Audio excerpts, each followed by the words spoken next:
China, Australia's biggest trading partner, posted some fairly lackluster economic data recently, and obviously there's still the simmering trade tensions with the US. What is your outlook for the Chinese economy, and how does that relate then to the Australian market and specifically our miners? Yeah, look, it's a good question. I mean, China's really not recovered from COVID. I think they were locked down for a long time, very militant, changed a lot of rules. So, their population is not traveling as much. There's less investment into China. People are much more skeptical on China. Having said that, their exports to the rest of the world are growing. So they're not growing to the US perhaps, but they're so efficient in manufacturing and new manufacturing. Look at their electric vehicle fleet, batteries, that the rest of the world are buying from China. So we think we're okay from the commodity demand perspective for the big miners.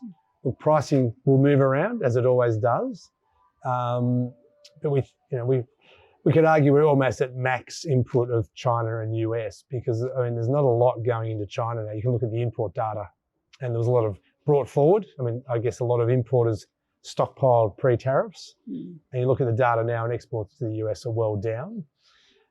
China's got a few structural issues. Population growth has turned, so there's a shrinking population, and while that's not dire now, in 10 or 20 years, we're starting to fall off. You're only a couple of generations between having hundreds of millions of less people in the country. So that's a challenge.